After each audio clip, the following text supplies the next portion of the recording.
Hey everybody, Max Boltman here alongside the Athletics Corey Pronman for another episode of the Athletic Hockey Show Prospect Series.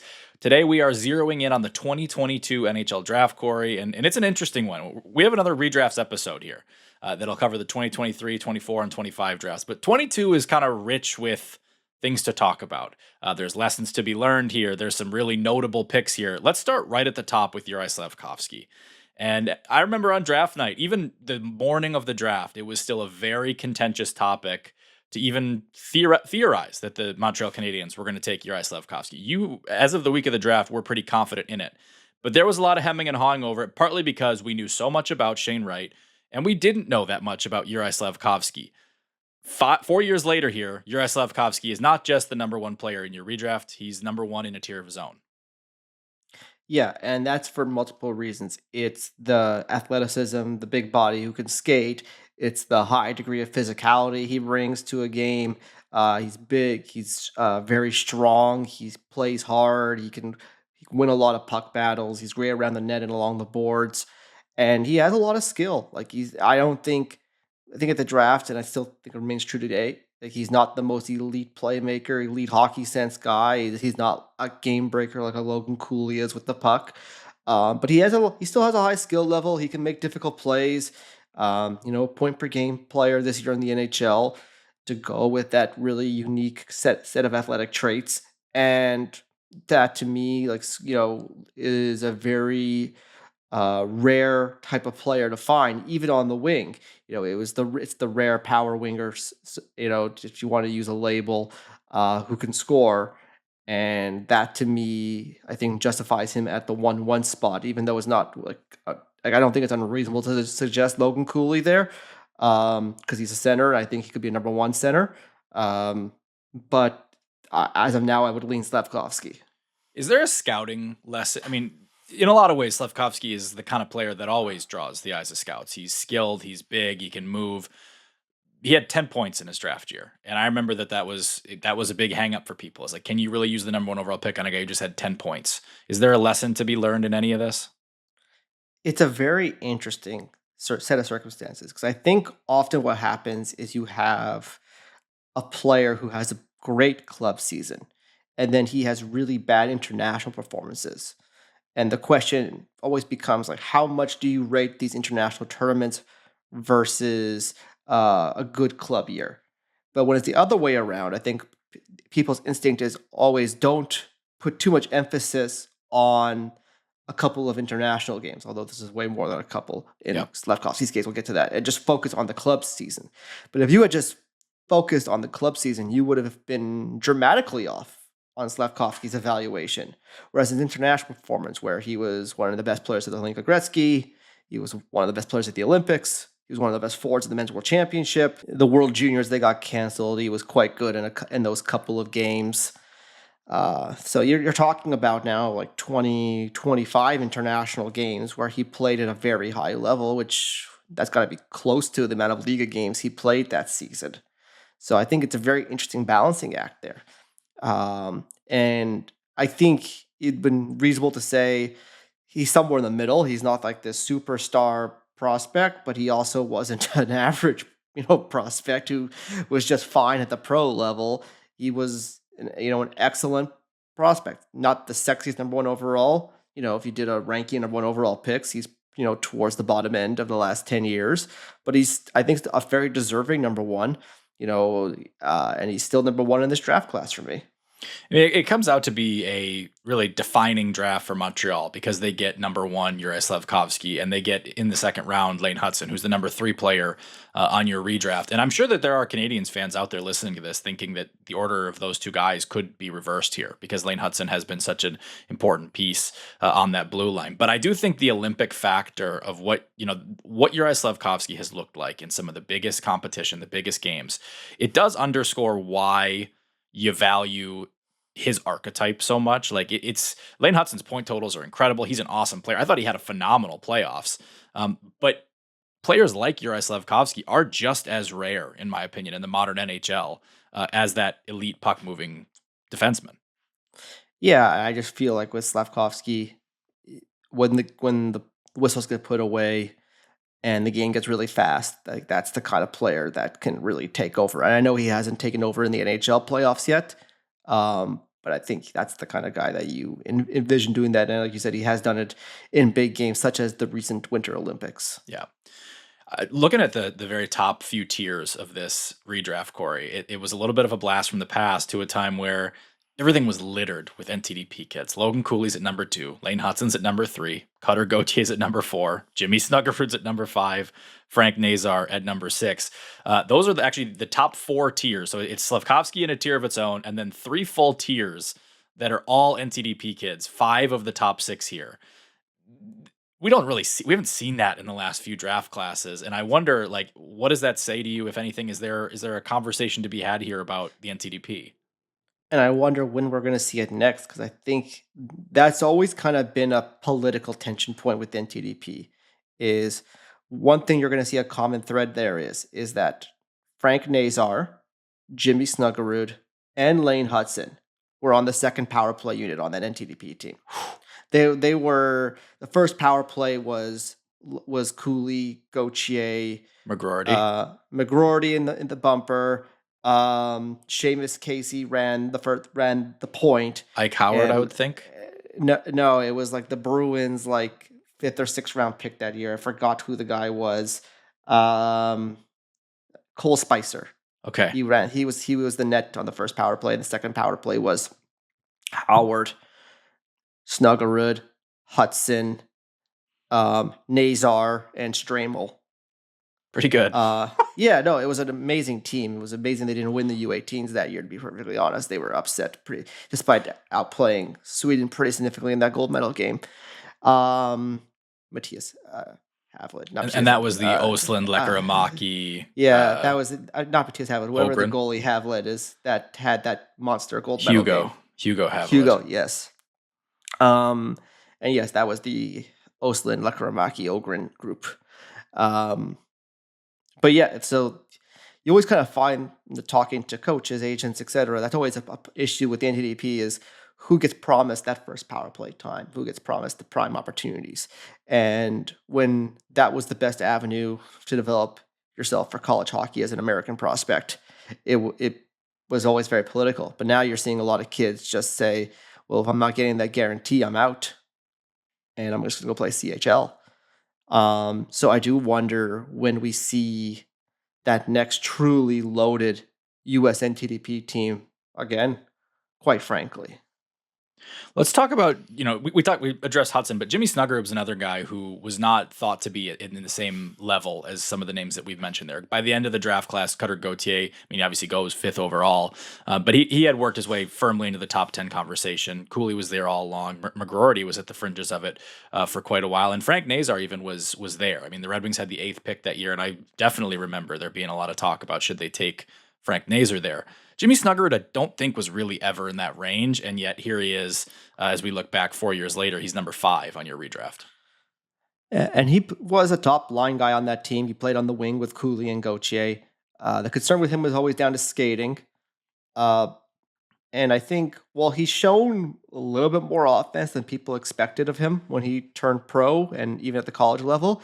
I don't think he's shown dramatically more offense than people expected. I think it was the combination of his compete being way better. I think people always liked his compete, but it was like, okay, it's like this is not just pretty good offense and pretty good compete. He's really competitive. He's really strong on pucks, and he makes way more plays than we expected. I think that combination has led to the success that he's had at higher levels, despite the below-average foot speed. Shane Wright, we mentioned earlier in the show, we knew his name for years before this draft. He was the kind of presumptive number 1 pick up until really the week of the draft, and for some people, into the draft until that name was called. It's interesting to see kind of how his career has developed here, because when the fall happens on draft night, and then his career doesn't get off to like a running start necessarily, I almost think people maybe swung a little too far the other way on Shane Wright, that he's tracking in this really downward direction. He's number 7 on this list, and he still projects as a pretty strong big minute center here for you. But as we hear his name in trade rumors, it's just kind of an interesting state of Shane Wright moment right now. Yeah, and let's kind of turn back the clock to what he was looking like in his draft year. He had a good draft year. He didn't have a great draft year. He was still one of the better forwards in the OHL, though. Still was pretty productive. But if you recall, when you go back to his draft, the projection was Patrice Bergeron. That was the name people were throwing around a Yep. lot. And I think you might remember we had this conversation 4 years ago. It's hard to remember everything we said 4 years ago, but I do remember this conversation from 4 years ago. That I said there's a reason that Bergeron went in the second round is that he didn't have the sexiest toolkit. He wasn't that big. He was, he's a good, like Wright's a good skater, not an amazing skater.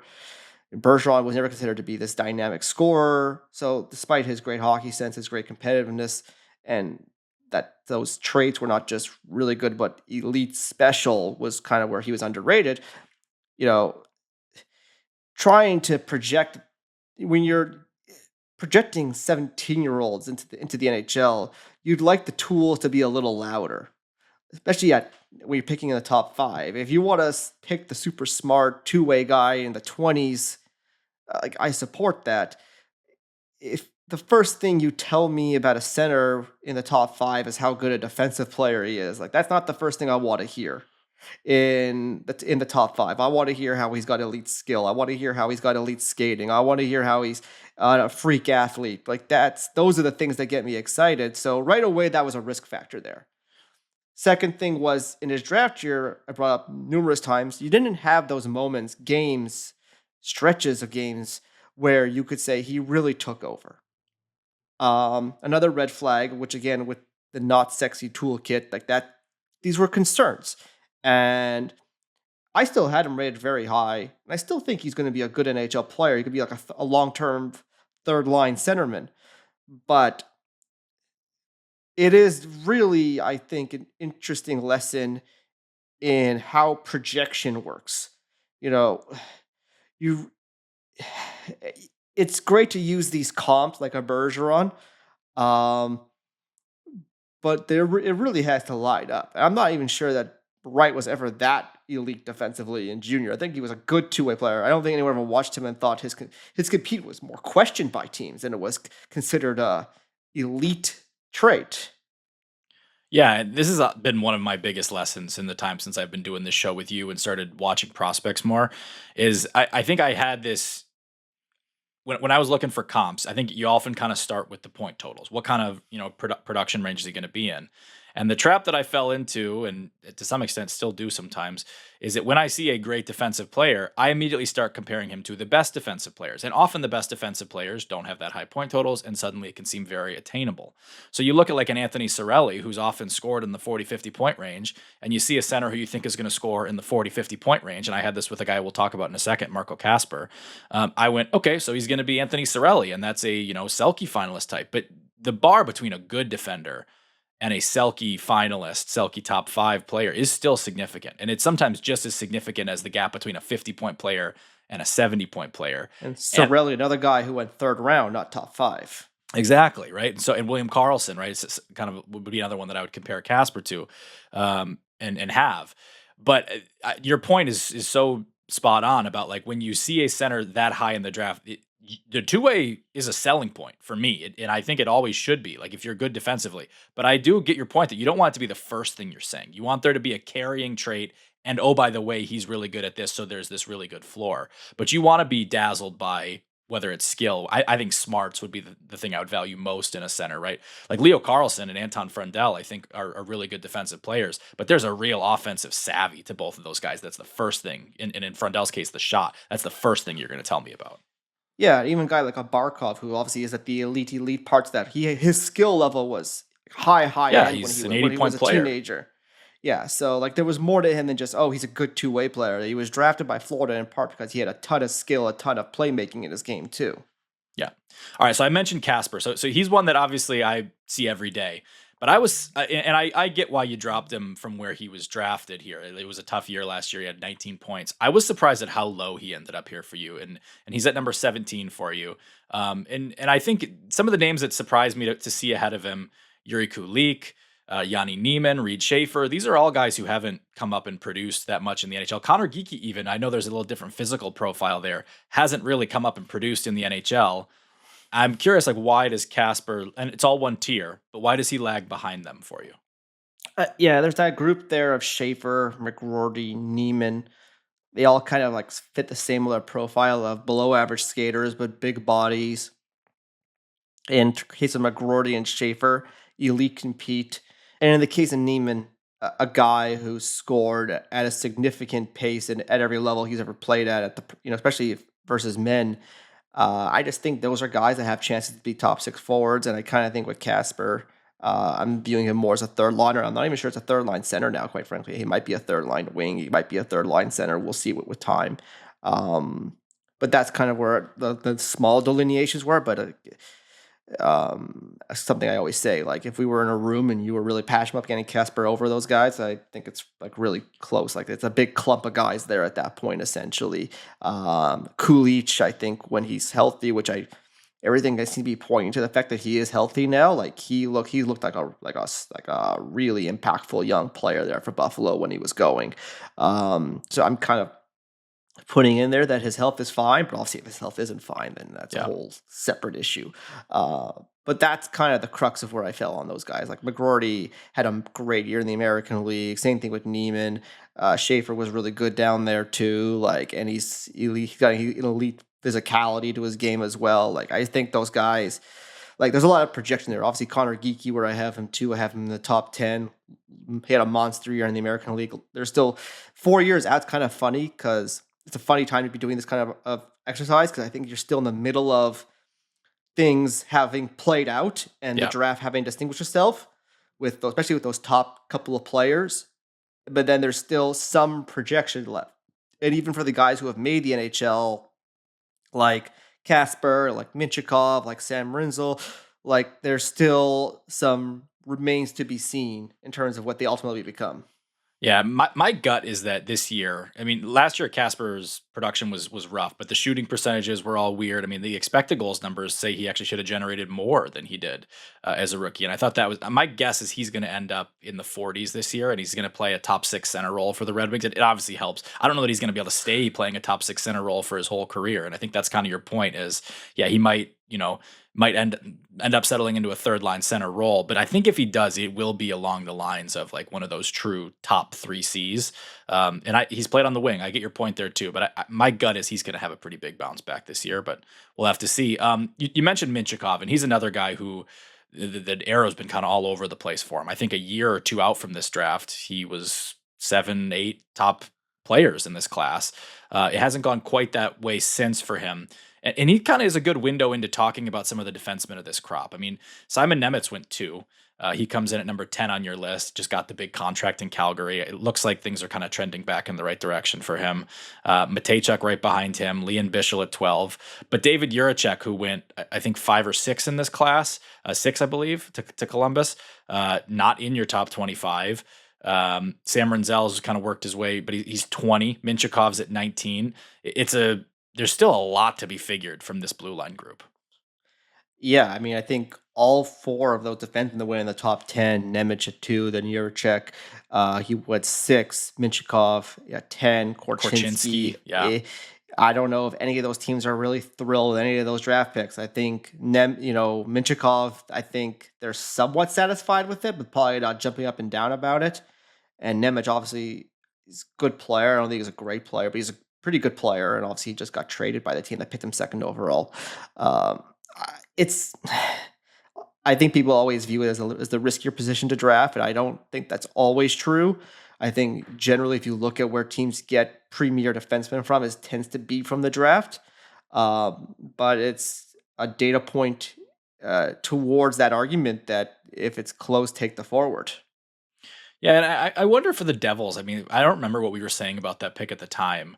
Logan Cooley, there was kind of some rhyme with Jack Hughes, but even on the other side of things, did they need a defenseman? Yeah, I think we were always talking about how they had Hischier and they had Jack Hughes, and do they really need yet another center? I think that was an argument. I don't think we were surprised it took a defenseman. I think there was definitely some conversation about even if they didn't love Wright, like you could have still fit Wright or Cooley on the wing or something like that. And I don't know that their forward group is so good right now, 4 years later, that you're like, oh, they could have gone without Logan Cooley or Shane Wright. Like, I don't think we're quite at that level either. Well, and we've seen Jack flex out to the wing too, right? And if you have Logan Cooley there, now maybe you're flexing Jack to play with Heischer, because I don't know if Jack and Cooley on a line together necessarily works with the size, but they're super fast, they're super creative. Cooley really competes, and Jack, I mean, he played through quite a bit to win that gold medal there. So it is interesting to go back. Like I wonder if that'll kind of inform how I view some positional overlap stuff in the future, because I don't remember feeling like they needed a defenseman, because they had just taken Luke the year before.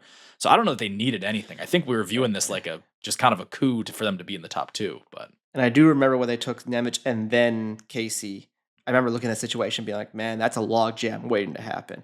And yes, it felt like years in the making. And you always kind of wondered if Nemec would break through and find its way to be like this big, like big minutes two-way guy as opposed to the power play one guy.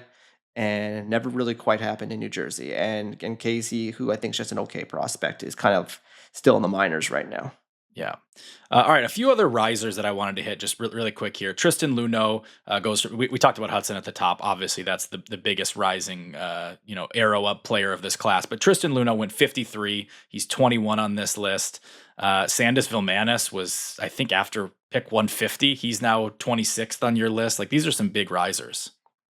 Yeah, Luno was a guy who was projected as a first rounder coming into the year. He had a tough draft year, skating, defense, concerned teams, but I think he's shown over time that his defense can be just good enough to go with really good offense. I think he's going to play in the NHL full time this season, so we'll see how he does.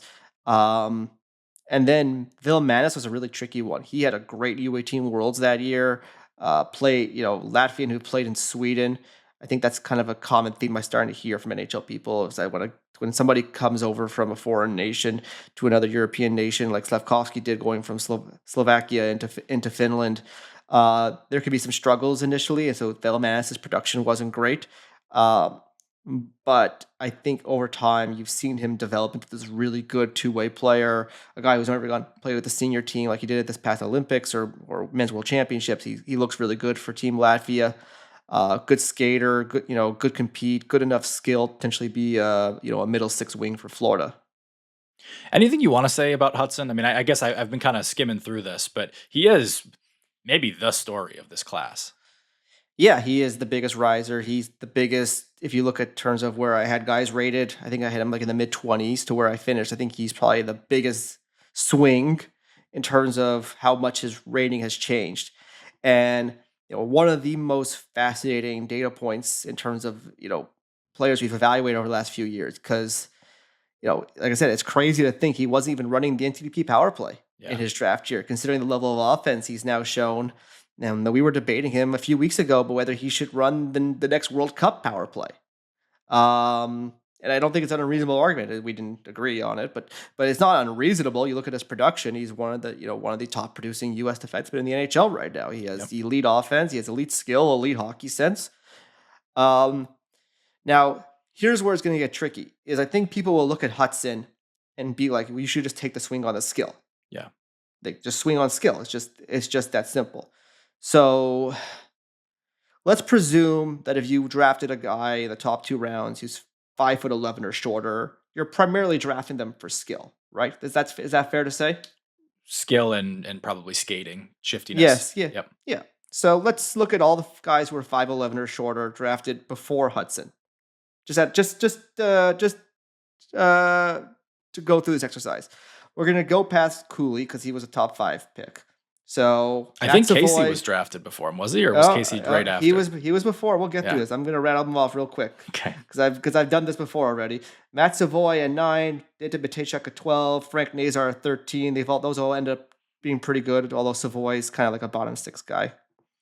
Lekaramaki at 15, Noah Ostlund at 16, Kimmel at 17. Ostlund's really the only one tracking right now. Lekaramaki and Kimmel holding on for dear life.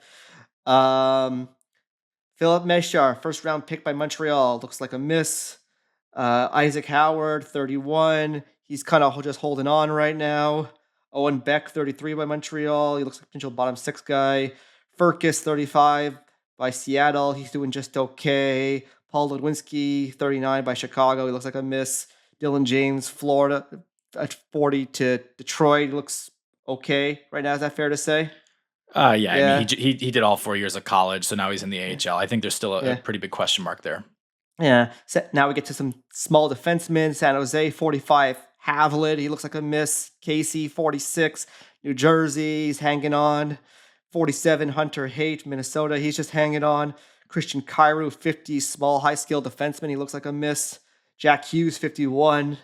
LA looks like a miss. Detroit, 52. Buchelnikov looks like a miss. Boston, 54. Poitras, he looks fine. Looks like he might play some games. Seattle 61, Goyette looks like a miss. And then you get to Hutson at 62. So he's like, what, the 15th small player? I think you might have said more than 15 there. But my point was, it wasn't like these other teams avoided skill. I think the issues with Hutson were his skating were perceived as an issue. So you look at guys like Goyette, you look at guys like Havlet, you look at guys like Casey, they were considered better skaters. So now, what's interesting? Whether that's true or not, whenever I mention Hudson's skating, the internet goes all freaking berserk about this but that was the concern back then. It's why, on top of his size, he fell to the late second round. So it's interesting, and there's a lot layers here. One of Scott's things that he talks about often is how like sometimes our terminology is too broad, and Hutson I think is a good example of that. So like Hutson is not a necessarily straight line speed player. He does have, I think, very good edges. And I remember having that conversation about Lane. What I think gets lost in all of this, and our show has become such a flashpoint for Hutson debate, and I get it.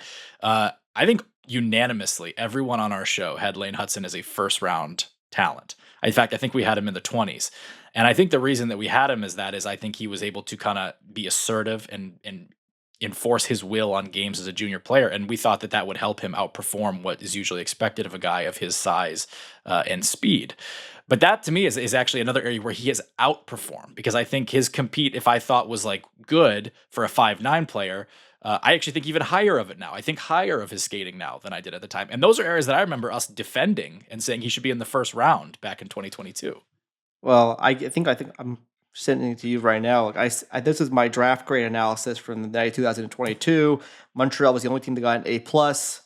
I said I think they got at least 2 or 3 NHL players and ones who can be difference makers.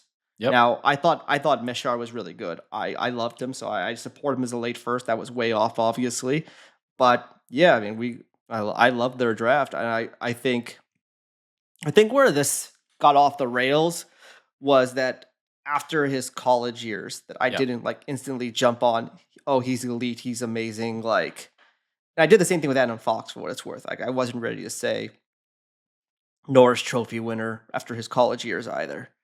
And maybe that's an adjustment I have to make in terms of projecting players to the next level. But yeah, I've never not thought he wasn't a really good prospect. I actually think coming into his draft year, I could look this up. I think I had him like top 10 or whatever, coming like in one of my first rankings or whatever. So this has always been a guy I've watched, been high on and liked a lot. But I think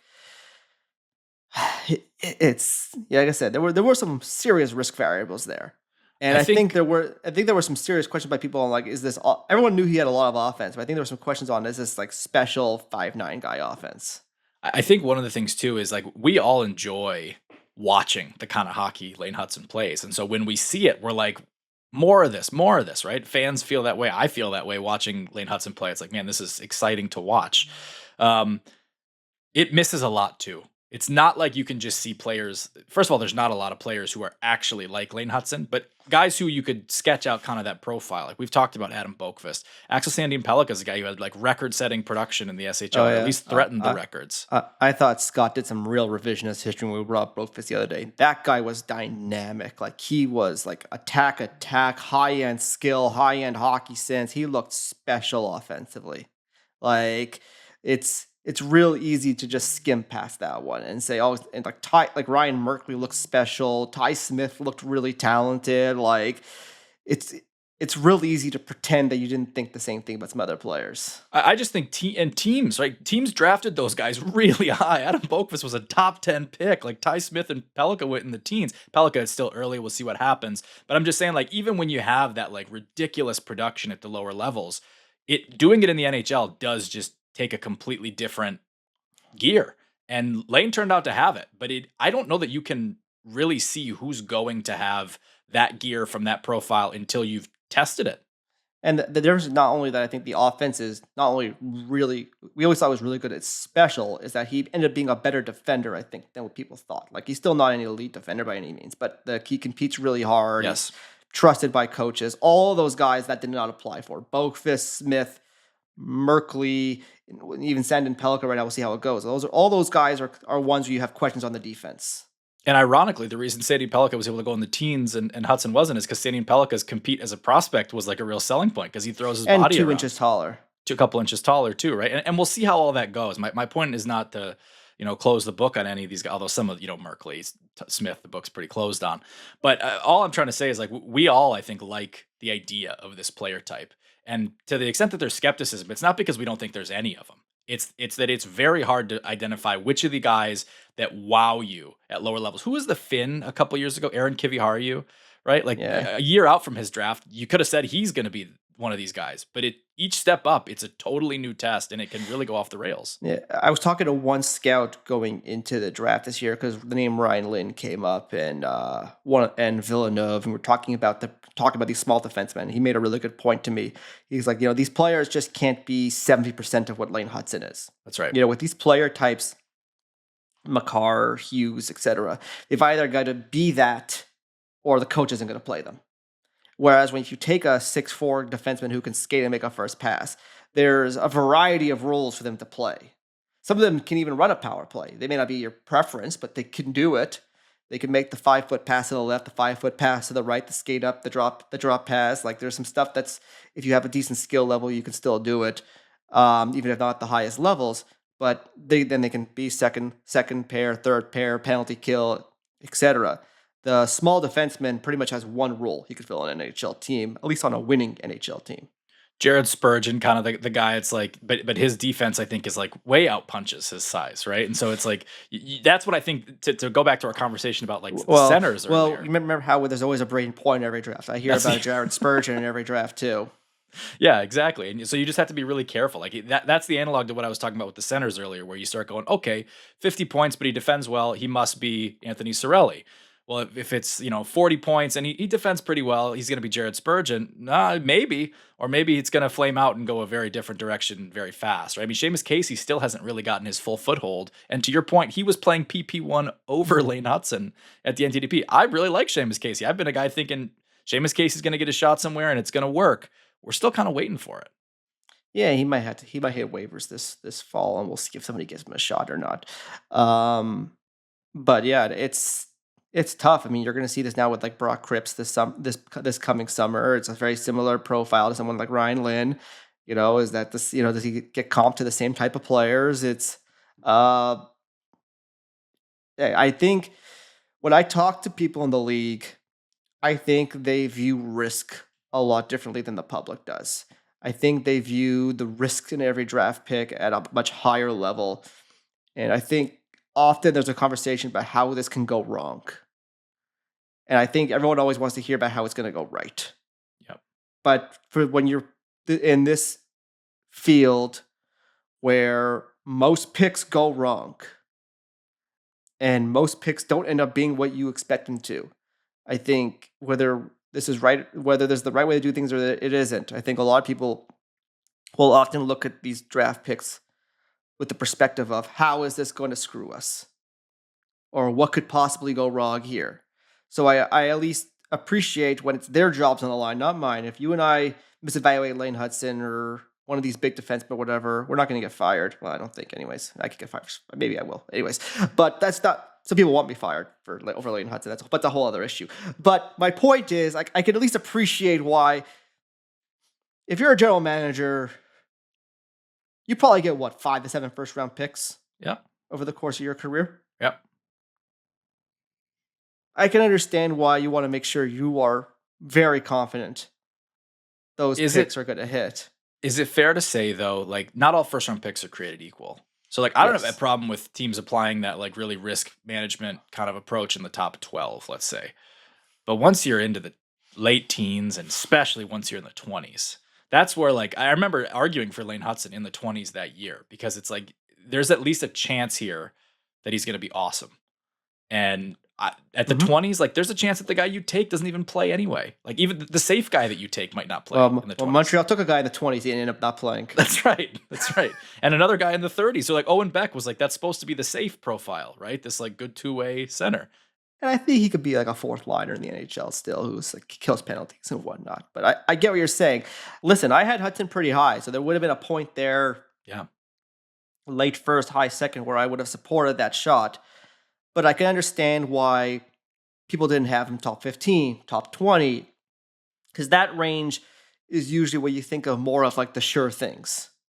Yeah. Now, I think the issue is not that they didn't have him top 15, top 20, is that they didn't have him top 50 or top 40, that they thought this profile is just so beyond risky and the offense is so not special, just pretty good, that he deserves to be in this bucket way below everybody else. That was, I think, the multiple errors that were made in regards to him. The name that you said when you were reading that list that really was Matthias Havelid, because that's the same profile and Hutson was better at the time. And so that's the one that maybe was an inch taller, like, but inch taller, a little quicker. Yeah. That's the one that really caught my eye. But same thing with Casey. Yeah. Hutson way smarter than both of them, more competitive than boff of them, and then just ended up being obviously a dramatically better player. At least there though, like you could look at, like when you were making that pick, you could look at it and say, NTDP's coach has them both. He picks Casey to play over him. Like at least you could make that argument, and I completely get that. Now, it was funny, really strange team. Nightingale ran that team for what it's worth. Yeah. Is that Casey was first power play, but Hutson played more minutes somehow. He killed he killed penalties, and he was got more even strength minutes, tougher matchups. It was very, and again, that's just the NTDP as a whole. You got to find a way to use all these guys, kind of thing. So, but like I said, it's a fascinating case study. Yeah, and a really fascinating year. I mean, that's the real story of this 2022 class. Is there's a ton of scouting lessons, and I'm sure some of them are canceled out by other draft classes. Like as we do the rest of these rebuilds, maybe we'll contradict ourselves a little bit. But there's a lot of really good stuff to dig into here. You can read Corey's 2022 redraft on theathletic.com. That is going to do it for us today. Thanks for listening to this episode of the Athletic Hockey Show Prospect Series. We'll talk to you soon. Thanks for watching. Make sure to like and subscribe and ring the bell to stay informed and catch new episodes every Monday, Wednesday, Thursday, and Friday. And in the meantime, you can join our Discord community. We'll see you there.